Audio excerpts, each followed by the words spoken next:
बिस्मिल्लाहिर्रहमानिर्रहीम। 10th class mathematics exercise number 1.1 question number 2 के part number 6 के साथ मैं हूं नवीद मिराज।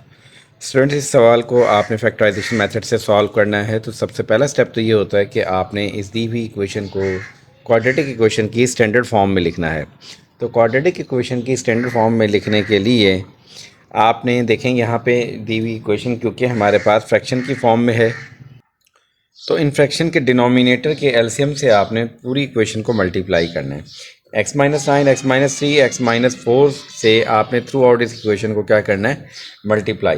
तो देखें, पहली टर्म को लिखी, फिर आपने ये एलसीएम वाली वैल्यू लिखी यहाँ तक, दूसरी टर्म मल्टीप्लाई एलसीएम, तीसरी टर्म -1/x-4, ये हमारे पास जगह नहीं थी तो नीचे लिखा, और मल्टीप्लाई कंप्लीट एलसीएम। अब देखें यहाँ पे कुछ ब्रैकेट्स कैंसिल हो रही हैं। x-9 इस x-9 से कैंसिल, x-3 इस x-3 से कैंसिल, x-4 इस x-4 से क्या हो जाएगा, कैंसिल हो जाएगा। अब न्यूमिनेटर में हमारे पास जो चीज़ रह जाती है उसको हमने यहाँ पे लिख दिया 2 × x-3 x-4 और 1 × x-4 x-9, और यहाँ न्यूमिनेटर में रह जाता है x-3 और x-9, ये लिखा। ठीक है जी। अब नेक्स्ट स्टेप में आपने इन दोनों टर्म्स को, दोनों ब्रैकेट्स को आपस में मल्टीप्लाई करना है। यहाँ x से मल्टीप्लाई होगा x², x-4 से मल्टीप्लाई होगा -4x, -3 इस x से मल्टीप्लाई होगा -3x, माइनस प्लस 3 4 द 12 आ गया। सेम ऐसे ही इन दोनों ब्रैकेट्स को आपने क्या करना है जी, मल्टीप्लाई, और फिर माइनस वैसे का वैसे इन दोनों ब्रैकेट्स को भी क्या करेंगे आप, मल्टीप्लाई। यहाँ तक काम कर लेने के बाद अब देखें यहाँ पे ये 4x और 3x इस ब्रैकेट के अंदर सिर्फ इस जगह पे चेंज आएगा कि -4x -3x ऐड होके क्या बन जाएंगे, 7x। दोनों के साइन सेम है, इसलिए 4 और 3 को ऐड करेंगे 7, और साइन दोनों के साथ जो कॉमन साइन है वो माइनस का आएगा। इसी तरीके से यहाँ पे 9 और 4 ने ऐड होना है तो माइनस का 13x आएगा, -9 -3x ऐड होंगे तो माइनस का 12x। बाकी हर चीज़ आपने वैसी की वैसी लिख देनी है। ठीक है जी। अब नेक्स्ट स्टेप में क्या करेंगे, ये 2 जो है इस मुकम्मल ब्रैकेट से मल्टीप्लाई होगा तो ये आएगा 2x², 2 7 the -14x, plus plus plus 2 12 the 24। ये मुकम्मल ब्रैकेट वैसी की वैसी, क्योंकि इस ब्रैकेट की लेफ़्ट साइड पे देखें यहाँ पे प्लस का साइन है, यानी कि +1 मल्टीप्लाई हो रहा है, क्योंकि इसके बाहर कोई साइन नहीं, तो ऐसे में +1 मल्टीप्लाई हो रहा है, वैसे कि वैसे लिखेंगे। इस ब्रैकेट के बाहर -1 मल्टीप्लाई हो रहा है, जब कुछ नहीं लिखा हुआ तो 1 है, माइनस के साइन की वजह से अंदर सारी साइन चेंज हो जाएंगी। तो देखिए ये माइनस का x² हो जाएगा, माइनस माइनस प्लस 12x, और माइनस प्लस -27 हो गया।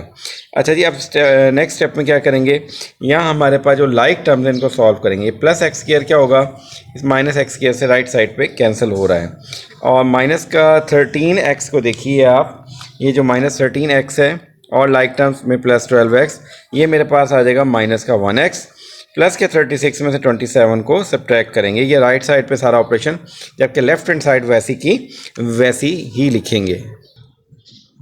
अच्छा जी, आप ये राइट साइड सॉल्व आपने सिंप्लीफाई करके लिख दी, लेफ्ट हैंड साइड वैसी की वैसी लिखी।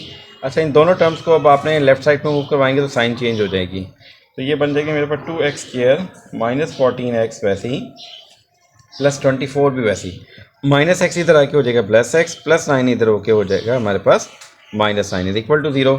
अब 2x² will remain the same, -14x plus का 1x, ये आएगा माइनस का 13x, प्लस 24 में से -9, 24 में से 9 को सब्ट्रैक्ट करना है हमने, तो ये आएगा जी 14 - 9,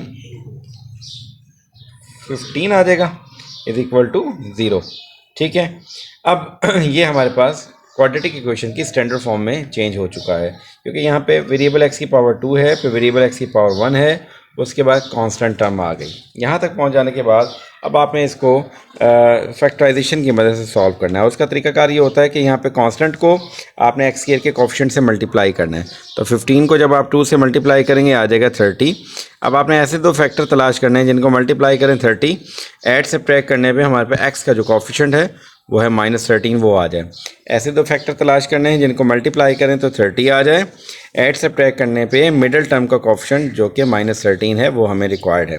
तो जी इसके लिए आपको इस 30 की फैक्टराइजेशन करनी पड़ेगी। तो यहाँ हम लिखते हैं जी 30, और 30 के तमाम पॉसिबल फैक्टर को लिखते हैं।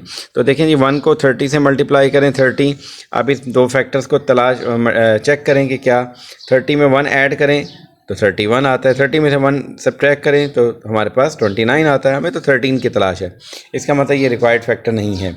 अब इसके बाद जी अब आपने क्या करना है जी, 2 को 15 से मल्टीप्लाई कर दें। इसको चेक करते हैं तो 2 को 15 से मल्टीप्लाई जब आप करते हैं तो यह 30 तो आता है। अब 15 में 2 ऐड करें 17, हमें 13, 15 में से 2 को सब्ट्रैक्ट करें तो 13 आ रहा है। हाँ जी, ये हमारा रिक्वायर्ड फैक्टर हमें मिल गया कि 15 और 2 इसके फैक्टर बनेंगे। अच्छा, अब देखें यहाँ पे जो प्रोडक्ट है वो पॉजिटिव है।